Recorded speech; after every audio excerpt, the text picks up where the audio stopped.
Is your life an adventure or is it kind of a slog? Just boring, same old, just a grind. It is interesting, these terms we use to talk about life, the daily grind. I mean, it's like, ugh. Adventure is really the key to living a meaningful life. And I'd like to talk a little bit about that and share with you what my adventures are and hopefully inspire you to think about what your adventures are and in the process to discover the meaning of your life. How about that for a ambitious goal for today? First, a little quick review. I understand human existence to be divided into three parts. We are creatures of desire, we are creatures of story, and we are human beings. So, desire, story, and being. Desire is the subconscious, often reflexive reactions that we have to stimuli. If we're hungry, we eat. If we're horny, we want sex. If we're too hot, we put our hands up or blow ourselves with a fan. We don't have to even think about these things. We are creatures that move away from pain toward pleasure. Desire is always there. And I think of desire as sort of like the foundation of a house. It's there, but it's unseen, but it's always a part of what we do. The second level, story, is what happens when we achieve consciousness and we realize I'm not just an earthworm, I'm not just a plant turning my face toward the sun. I'm not just an amoeba, like squirming around. I have self-awareness. I have even self-agency. Whether that's true or an illusion, it sure feels like it, doesn't it? And so I'm not just like this passive creature of desire. I am a creator of a story. I have a past and a present and a future, and I make decisions. And so what will be the story of my life? And it's typical to base our lives on story because that's the world we as human beings live in. I think of that as sort of like the living space of the house. That's where I live and move and have my being, in the story realm. And we, for the most part, base our lives on some sort of story. And that story might be religious, or it may be personal, to be a success, to whatever. Whatever our story is, we tend to make that the foundation of our life. The problem with that, as I have been going over and over in Facing Up, is that we face the dark night. And the dark night is what happens when we realize that the story is not reality, capital R. It's man-made. We are the creators of story, and our stories are a part of our expression of humanity, but they make a lousy foundation for our life. And that is devastating because if we've built our whole life on story and we lose the story, we got nothing. Which is why when I describe the dark night, the feeling I had when I lost my story was that of falling, of just sort of, I have nothing to grab onto because story had always been that which I grabbed onto. My contention is that it's possible to make what I call the existential shift, where you accept this, you face this, and you get to a place in your life where you start not with your story, but you accept your life just as life. It's existential. You're starting from human existence. So it's a yes to life. My contention here too is that we are very natural to do this because every other created thing, as far as I can see, says yes to life. So it's not crazy as humans just to say yes to life, not because of any story, but just because of life itself, to choose our existence. And that one of the ways to do this is I should put it this way, one way to describe this is a shift from faith, which is the belief in some sort of story or human construct, to wonder, which is the acceptance of the fact that I don't know, but wow. So I start with wow. I start with yes. And then having started with that yes, then I can move on to tell a story. as an expression of my life, to re-enter that. So that I think of, if the foundation is desire and the story is kind of like the living space, to me, the being is like going up on the roof, where you're just looking up and you're like, wow, the stars, the universe, the like, there's no lid up there. I can't understand this. It's so vast, it's so big, it's so far beyond me. But somehow I accept this. I am in awe. Wow. Now I'm going to go back into the house and tell a story. But my story is no longer the foundation. My story is the expression of this wonder that I feel when I break free from the chains of a foundational story and begin to live my life as an expression. So you might say, like, a lot of life is the search for a meaningful story. Because for us, the story is real. The story is true. We need a meaningful story, a true story. And there is a sense in which the story is real, but it's not reality, capital R. And there is a very real sense in which the story is true, but it is not truth, capital T. The story is a part of us, but it's not the whole of everything. I hope that's making some sense. Stories become this wonderful, free, flexible expression of our existence, rather than we're trying to make it the foundation of our existence. I think of this almost like the Wile E. Coyote scenes, where the roadrunner, somehow tricks him to go out, and he jumps off the cliff, and he's standing there in midair, and he's looking down at the chasm down below, and he starts building a house in the air or something. and of course, poof, down he goes. But there's that moment where the story breaks and poof, you fall. That's the dark night.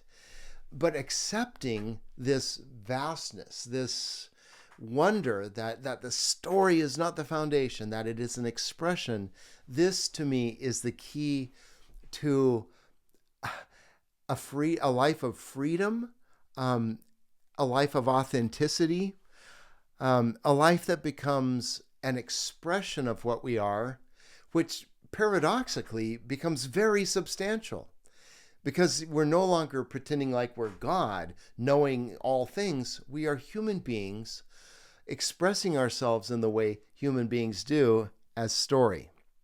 Now, so some people, I think, would, as I talk about these three levels, desire, story, and being, think of it like, well, I'm moving out of desire. I've outgrown desire. So now I'm a story creature.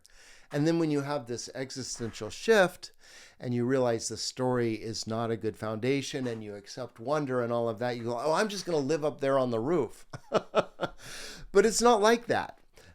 My belief and the thing that I've experienced here is that fully authentic human existence is not an escape from any of the levels, but an embrace of all the levels. And so my awareness of wonder allows me to live in the story in a new way, and even to understand my desire in a new way. Desires are no longer like an escape from the story, like I just eat a pound of fudge or something and everything's okay. I don't need to do that, because my story, when it breaks, I'm not in despair. I understand stories break. Let's do another one. All right. So on to adventure. The question then becomes not, what is the story that will justify my existence? It's not that at all. The question is, how will I choose to express my existence with a story? And there's a lot of freedom in that. And so when I think about adventure, my first question is, well, who am I? What am I? What are the things that I love? What am I good at? What do I want to do? What matters to me? So I have this freedom in the story to say, I can tell any story I want. Let's tell a story that matters to me. I have this little poem that I use that I'm still working on, but it starts, I'm falling through the air from who knows whence to who knows where. I find the songs that to me matter and sing 'em till the day I splatter. But you get the point. I find the songs that matter to me and sing 'em. I find my voice. And this is going to be unique to each person. What are your gifts? What do you love to do? What are you made to do? The first thing, in my opinion, of that you need to do when you're trying to figure out your adventure is to take a look at yourself and say, who am I? What am I made to do?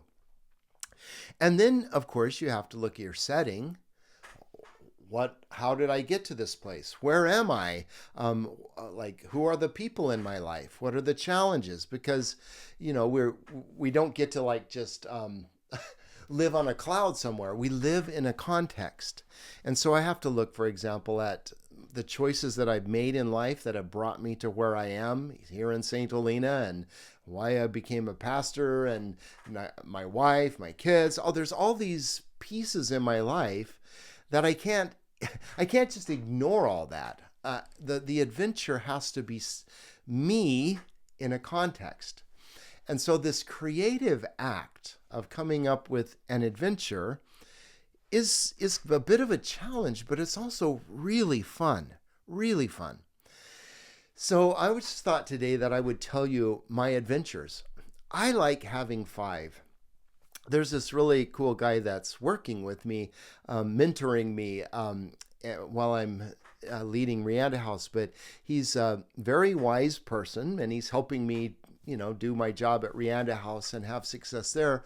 But I'm taking a lot of what he's taught me to just apply to my own life. And one of the things he says is that, no more than 5 things. Just pick 5 things. Don't make a list of 30 adventures or 100 to-dos. Just say you can remember 5, just like, your hand, 1, 2, 3, 4, 5.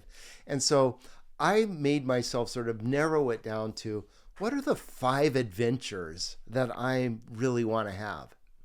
My first one is what I'm doing right now. It's facing up, living it up, right? But it's just sharing this, but also it's very meaningful to me to share my journey of losing faith and finding meaning and authenticity and all of that. So that's super meaningful to me. It's why I do this podcast. It's why I'm creating this orientation class. And it's why, I spend a lot of time on this every day. I get up and journal for 2, sometimes 3 hours just thinking about these things. So that's super meaningful to me. I know it's weird. Some people, like my wife, thinks I'm crazy. Maybe I am crazy, but it's me. It's truly me, just being me. So up, that's my first one. The second one is health. And so it's important for me I know I'm not going to live forever. I know that my body will deteriorate. I'm feeling that more and more as I get into my 60s here. But I want to be as healthy and as strong as I can because I want to live my life to the fullest. And so health. And that means diet and exercise and stuff, but that's an adventure for me, right? I'm not just beating myself up. You lazy bum, you fat slob, none of that stuff. just staying healthy is one of my adventures. My third one is Julie, my wife. And this has to do with my context, but I think of it as rescue the princess. I mean, and that may sound silly, but I just, I just so want to care for her. I want to take care of her, and the choices I've made in life of going into ministry. I didn't pick the most lucrative field in the world, and there, decisions we've made along the way. We are not as set for retirement as I wish we were. So, okay, what am I going to do about that? And part of that is working at Rianda House, and part of that is developing Facing Up. And so I have these ideas for how I can provide for my wife. But it's exciting to me to think about taking good care of her. I would so love for her to have a nest for where she could, just be there for her grandkids and, share herself in the way that I know she can. So I'll stop on that. But you get it. Julie matters to me. That's number 3. The fourth is my job.